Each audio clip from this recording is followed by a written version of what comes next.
Hello everyone, welcome to my channel guptastudy.com। Friend, आज आप सभी को हमारे चैनल guptastudy.com में एक बार फिर से स्वागत है। और मैंने आज 12th class English book rainbow part 2 का पोएट्री सेक्शन का first lesson sweetest love I do not go का बहुत ही महत्वपूर्ण सब्जेक्टिव क्वेश्चन को लेकर आया हूँ। तो ये वीडियो आपके लिए बहुत ही इंपॉर्टेंट है, तो इस वीडियो को शुरू से अंत तक देखें। और यदि आप इस चैनल पे नए हैं तो इसे लाइक कर दे, सब्सक्राइब कर दे और बेल आइकन को भी दबा दे ताकि नए वीडियो का नोटिफिकेशन सबसे पहले आप तक पहुंचे। तो चलिए फ्रेंड्स, शुरू करते हैं sweetest love I do no का बहुत ही महत्वपूर्ण सब्जेक्टिव क्वेश्चंस। उससे पहले आपको sweetest love I do not go का हिंदी एक्सप्लेनेशन देखना होगा, तो जो मैंने अपने चैनल guptastudy.com पे अपलोड कर रखा है, जिसका लिंक आपको डिस्क्रिप्शन बॉक्स में मिल जाएगा। तो फ्रेंड्स, बात करते हैं sweetest love I do not गो। मेरी प्रिय मैं नहीं जाता, मेरी प्रीतमा मैं नहीं जाता, जिसके लेखक हैं जॉन डन। ये बहुत ही इंपॉर्टेंट आपके यहाँ पर सब्जेक्टिव क्वेश्चंस हैं और ऑब्जेक्टिव भी बनेंगे। तो सबसे पहले इस लेसन का हम देखेंगे true and false. True and false statement. तो फर्स्ट क्वेश्चन है आपका फ्रेंड्स कि the poet want to go away because he is tired of his beloved. यानी कहने का अर्थ है कि कवि जो है दूर जाना चाहता है क्योंकि वह अपनी प्रेमिका से थक गया है। क्या यह सही है, ट्रू है या फॉल्स है? तो फ्रेंड्स, यह फॉल्स है, गलत है, क्योंकि वह अपनी प्रेमिका से, कवि जो है अपनी प्रेमिका से इसलिए दूर नहीं जाना चाहता है कि वह उसे थक गया है या उसे नापसंद करता है। तो ये यहाँ पर क्या हो जाएंगे? फॉल्स हो जाएंगे। ठीक है फ्रेंड्स, नेक्स्ट क्वेश्चन है कि the poet has found another lady who is more beautiful. यानी कहने का अर्थ है कि कवि ने दूसरी महिला को अधिक सुंदर पाया। यानी कि कवि क्या जो है, कवि को दूसरा सुंदर महिला जो है प्रेम करने वाली मिल गई, इसीलिए उसे छोड़कर जाना चाहता है? तो नहीं, उसे दूसरी लेडीज की फेरा में महिला के जो है, महिला उसे सुंदर दूसरी अनदर लेडी जो है उसको नहीं मिली थी। ये भी स्टेटमेंट आपका क्या हो जाएंगे? तो फॉल्स हो जाएंगे।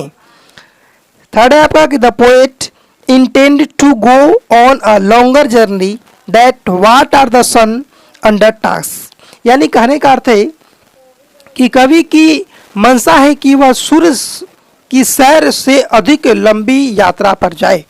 यानी कवि की मानसा है, कवि की अभिलाषा है कि वह सूर्य की यात्रा से भी लंबी यात्रा पर वह जाना चाहता है।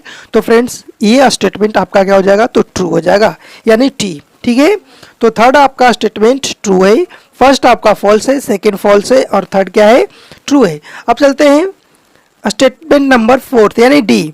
Men's power is very weak. मनुष्य की शक्ति बहुत कमजोर होती है। मनुष्य की जो पावर होती है, शक्ति होती है, वह बहुत कमजोर होती है। किसके अकॉर्डिंग? तो लेखक के, पोएट के अकॉर्डिंग, यानी जॉन डन के अकॉर्डिंग। तो फ्रेंड्स, ये स्टेटमेंट आपका क्या है? ट्रू है, यानी कि सही है ना। वास्तविक रूप से मनुष्य की शक्ति जो है बहुत कमजोर होती है। आपका लास्ट है आपका स्टेटमेंट नंबर ई है कि the poet loves his beloved so intensely that he will come back very soon. यानी कहने का अर्थ है कवि अपनी प्रेमिका से इतना प्यार करता है कि वह बहुत ज़्यादा, वह जो है बहुत जल्द वापस आना चाहता है। यानी कि इतना ज़्यादा अधिक प्रेम करता है वो अपनी प्रेमिका से कि वह बहुत शीघ्र जो है अपनी यात्रा को ख़त्म करके लौट जाना चाहता है पुनः अपनी प्रेमिका के पास। तो यह स्टेटमेंट भी ट्रू है, यानी कि सही है। ठीक है फ्रेंड्स, तो आपने देखा कि फर्स्ट स्टेटमेंट आपका जो हुआ फॉल्स हुआ, सेकेंड स्टेटमेंट भी आपका फॉल्स हुआ, थर्ड स्टेटमेंट आपका ट्रू है, फोर्थ आपका स्टेटमेंट भी ट्रू है और फिफ्थ स्टेटमेंट भी आपका ट्रू है। तो फ्रेंड्स, ये आपके ऑब्जेक्टिव क्वेश्चंस भी यहाँ से 5 बनते हैं। तो आप इस चीज़ को, हर स्टेटमेंट को अपने माइंड में फिट कीजिए और यदि कोई भी त्रुटि हो या कोई भी मैंने इसमें कुछ मिस्टेक किया है तो उसका आप कमेंट के माध्यम से मुझे कंप्लेन कर सकते हैं, या आप मेरा व्हाट्सअप नंबर भी डिस्क्रिप्शन बॉक्स में दिया हुआ है, वहाँ से मुझसे कॉन्टैक्ट कर सकते हैं। नेक्स्ट आपका है complete the following sentences on the basis of poems. यानी कि पोएम के आधार पे कुछ यहाँ पे सेंटेंस दिए हुए हैं, उनको हमें कंप्लीट करना है, यानी पूरा करना है। तो फ्रेंड्स, तो यहाँ पर आपका फर्स्ट क्वेश्चन है फ्रेंड्स कि द स्पीकर्स बिलव्ड साइक्स अवे और खाली स्थान। तो फ्रेंड्स ये वैकेंट जो स्थान आपके नजर आ रहे हैं इसमें आपको भरने हैं। तो सर इसमें आपके भराएंगे his soul the speaker's beloved साइक्स अवे हिज सोल्स, यानी कहने का अर्थ है कि वक्ता का प्रिय व्यक्ति उसकी आत्मा को चीरता है, यानी वक्ता का जो प्रिय है प्रेमिका जो है उसकी आत्मा को जो है चीर देती है, वो जो है आत्मा को उसको दुखी कर देती है। तो यहाँ पर क्या भराएगा फ्रेंड्स, हिज सोल भराएगा। नेक्स्ट यहाँ पर है क्वेश्चन नंबर बी है कि the speaker's life blood decay vein, speaker's life blood decay veins खाली स्थान। तो फ्रेंड्स यहाँ पर वैकेंट जो स्थान है इसमें आपको भरने हैं his beloved weeps, his beloved weeps, यानी the speaker's life blood decay when his believe है ना बिलीव्ड वीप्स, ठीक है।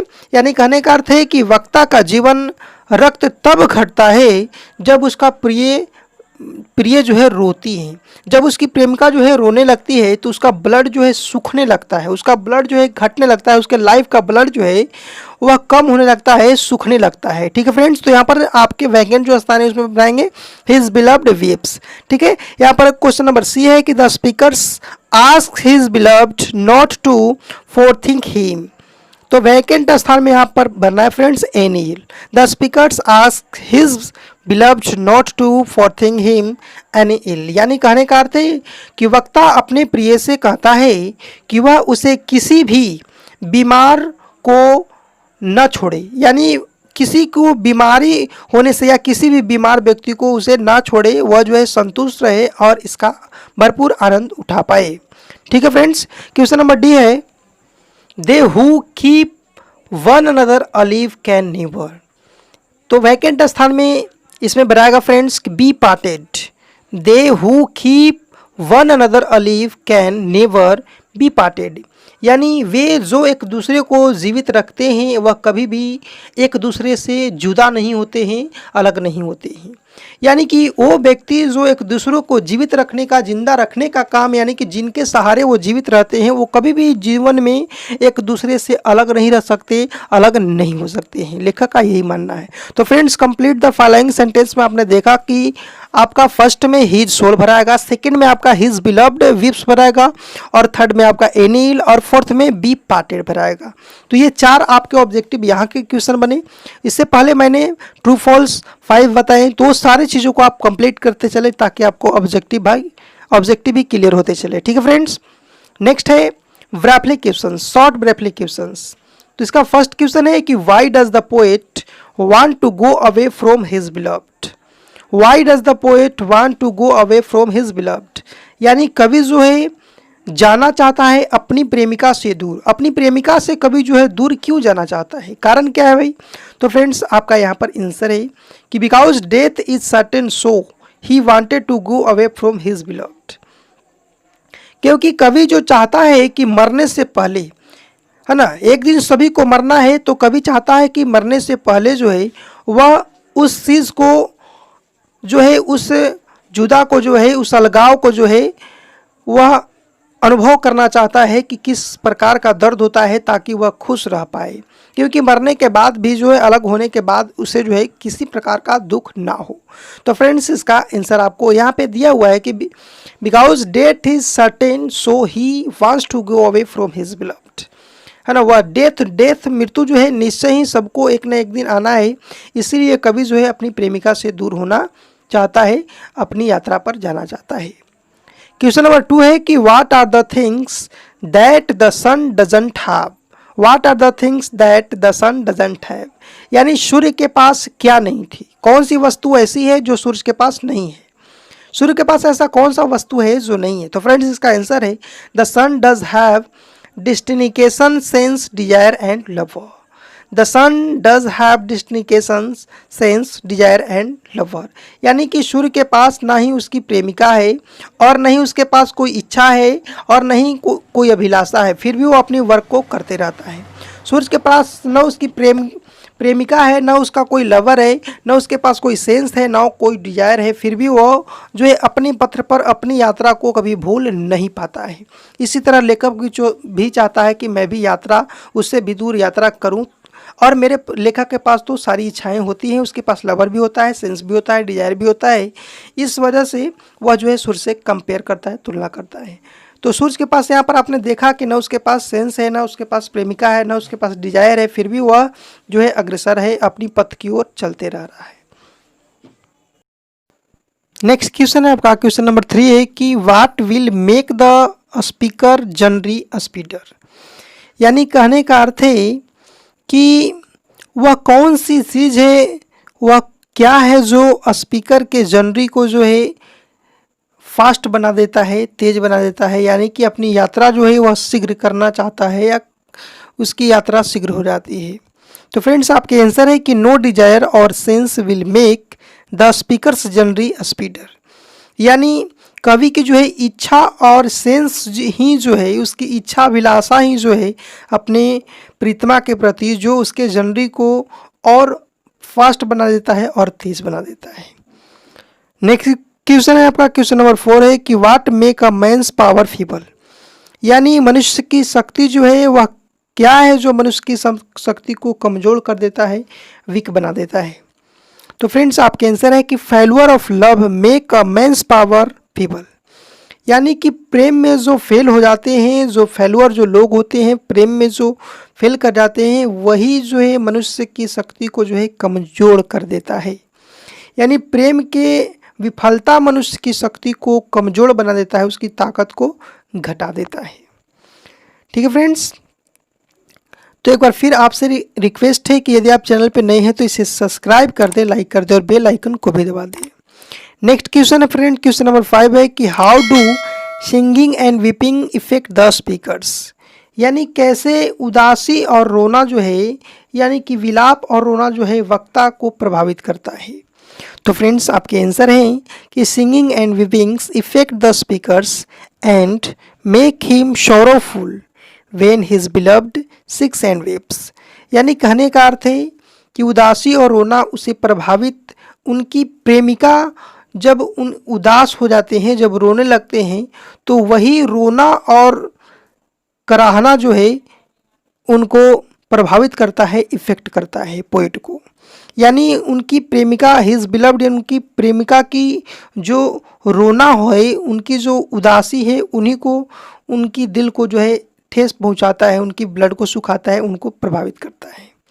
ठीक है फ्रेंड्स, नेक्स्ट क्वेश्चन है, क्वेश्चन नंबर 6 है कि how does the believed waste the speaker's life. How does the believed waste the speaker's life. यानी कैसे जो है कवि के जीवन को, कैसे जो है लेखक के जीवन को, कैसे जो है लेखक के जीवन को जो है उसकी प्रेमिका जो है वेस्ट करती है, बर्बाद करती है। तो फ्रेंड्स आपकी है कि उसकी प्रीतमा जो है the beloved waste the speaker's life by hunting on his heart. The beloved waste the speaker's life by hurting on his heart. यानी प्रीतमा जो होती है, लेखक की प्रीतमा जो होती है, उनके जीवन को बर्बाद करती हैं, क्योंकि उनके जीवन का प्रथम लक्ष्य जो है उनका प्रेम ही होता है। वो अपने प्रीतमा से, अपनी प्रेमिका से इतना प्रेम कर लेती हैं कि उनकी प्रथम जो लक्ष्य जो हो जाता है उनका प्रेम हो जाता है। इसी वजह से उनकी लाइफ जो है वेस्ट हो जाती है। लास्ट क्वेश्चन है फ्रेंड्स, क्वेश्चन नंबर 7 है कि in what way will the lover remain United. यानी किस तरह से प्रेमी जो है संयुक्त रहेंगे, यानी किस तरह से प्रेमी जो है इकट्ठा रहते हैं, एकजुट रहते हैं।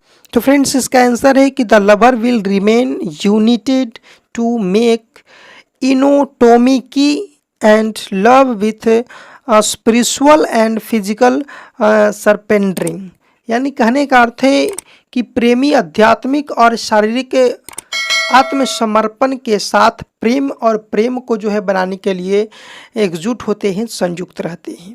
यानी कहने का अर्थ है कि लेखक यहाँ पर जो है प्रेम को बहुत ही बेस्ट दर्शाने का प्रयास कर रहे हैं। कहने का अर्थ है कि प्रेमी अपने सच्चे प्यार से एकजुट रहते हैं।